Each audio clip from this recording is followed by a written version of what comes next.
رمضان المبارک اللہ تبارک و تعالیٰ کی طرف سے اس امت کے لیے بہت بہترین تحفہ ہے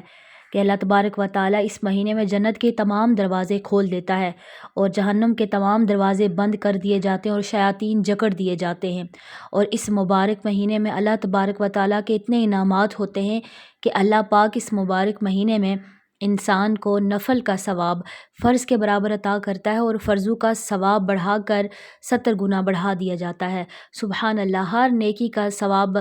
عطا کیا جاتا ہے، یہاں تک کہ روزے دار کا سونا بھی عبادت ہے۔ لیکن اس کا ہرگز یہ مطلب نہیں کہ پوری رات جاگا جائے اور دوسرے دن پھر روزہ کمپلیٹ کرنے کے لیے سویا جائے، ایسا نہیں ہے۔ یعنی روزے دار اگر عبادت کی وجہ سے تھک جاتا ہے اور تھکاوٹ کی وجہ سے سو جاتا ہے تو اس کا سونا بھی عبادت ہے۔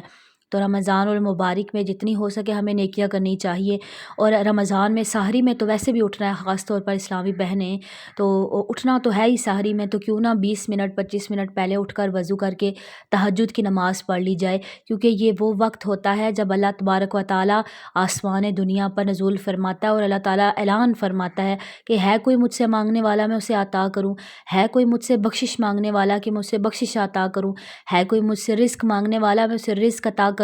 ہے کوئی مجھ سے اولاد مانگنے والا میں اسے اولاد عطا کروں۔ یہاں تک کہ اللہ تعالیٰ کا یہ اعلان جاری رہتا ہے اور طلوع فجر ہو جاتی ہے، تو اللہ تبارک و تعالیٰ اور رمضان کی راتیں ہوں اور اللہ تعالیٰ کے یہ اعلانات ہو رہے ہوں تو ضرور ہمیں اس چیز سے فائدہ اٹھانا چاہیے۔ تو تہجد کی نماز رمضان المبارک میں لازمی ادا کریں، اس کی زیادہ سے زیادہ 12 رکعات ہیں اور کم از کم 2 رکعات ہیں، تو جتنی آسانی سے کوئی پڑھ سکتا ہے 2 4 8 12 تو ضرور ان نوافل کا اہتمام ضرور اپنی زندگی میں کرنا چاہیے۔ بالکل اسی طرح 2 نفل پڑھے جائیں گے جس طرح عام روٹین میں 2 نفل پڑھے جاتے ہیں۔ بعض لوگ کہتے ہیں کہ سورہ اخلاص اگر آپ پڑھ رہے ہو تو آپ 3 دفعہ پڑھو گے، 7 دفعہ یا 11 دفعہ پڑھو گے،